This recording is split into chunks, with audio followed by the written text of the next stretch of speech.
Welcome back to my Honda VT250F project. So this is stage 4 of the custom seat that I'm working on this bike.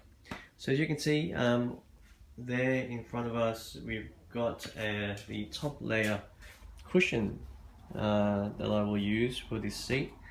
So that top layer cushion was from a roll of foam, which is a yoga mat that I purchased from the supermarket.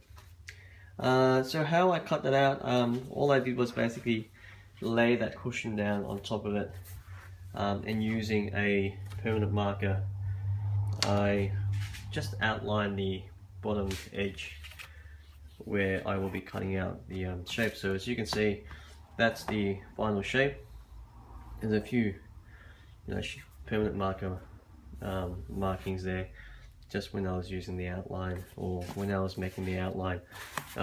Once I did that, I did actually lay it on top of the seat base and just did some trimming on the edge there using a pair of scissors, just to make sure that it fits nicely.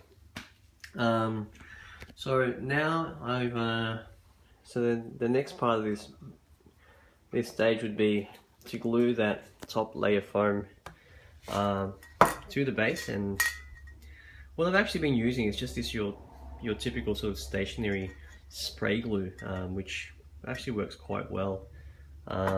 It is the same glue that I use to lay the seat cowl down. As you can see, there's the multiple layers there to get that general height. So it's the same glue. With this glue, you just basically spray it on both sides of what you're gluing down. You have to wait a few minutes before it kind of dries out and gets a little bit sticky before you lay the two pieces together. And once you've actually laid it down, you generally have to wait, an hour or 2 hours before it goes hard. So yeah, so that's the seat there. My wife was asking me today, whether I should put another layer of the yoga mat on top of that to make it a little bit more comfortable. I actually tested the cushion, so I sat on that for a few minutes, and it was comfortable enough to be sitting on. I mean, this bike isn't a touring bike, so I mean, it's not like I'll be, sitting on that seat for too long. So that's, I believe, is enough to keep me comfortable while riding the motorbike. So let's just bring it over the bike and show you where it's at.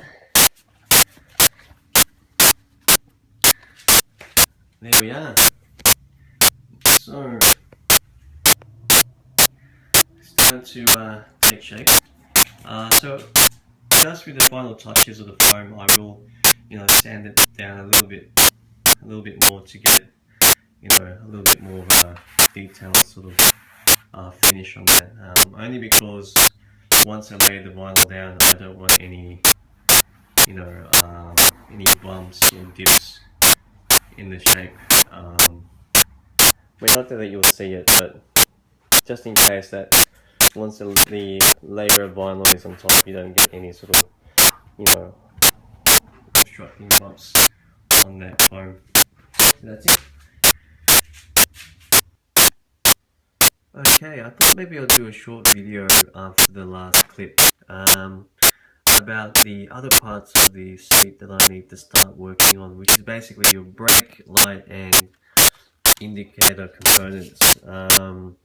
As you can see here, I've got a pair of brake lights which come as a simple sort of unit, which I purchased from eBay. So that was roughly about $15 to about $20, including postage.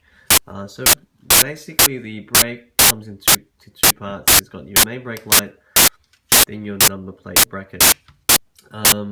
It doesn't come with any other component to assist me into bolting that on to the seat base. So I thought maybe I I'd make an L bracket out of the same sheet metal that I had from the seat base. So as you can see here as well, I've already drawn out the general shape of the bracket, and using just the top half of that bracket there with the same curve. So at least that way, once I cut that out and bolt it on, it is flush against that bracket and you can't see it. So once I cut that out, it will be bent down the middle here like an L shape, and that will sit on the underside of the seat base. So as you can see, it will allow the bracket to sit upright like this, and of course allow for it to just sit beneath the seat cover.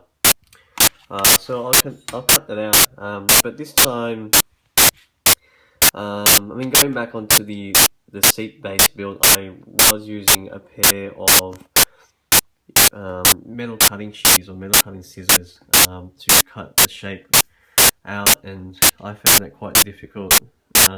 It took me roughly about 2 hours to cut that basic shape out.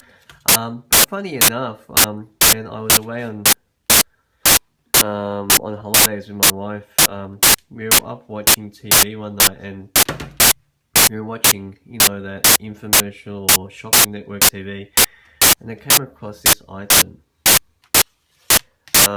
Some of you may already know what this is straight up, but to me this is almost like a miracle. I never knew about this item until my wife and I were thinking, hey, why don't you buy that? It's basically what you call a metal cutting or metal nibbler for sheet metal. So you basically bolt that on to a drill, and you bolt that onto the drill there, and when it turns, you use this to basically cut the metal to any shape you like. So I've yet to give that a go. I mean, watching the video on TV or the infomercial, it looked really easy, and I thought, maybe why didn't I discover this earlier? I mean, this would have saved me so many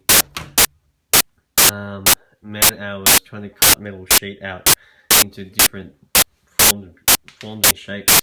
So I'll give that a go and let you know how that went.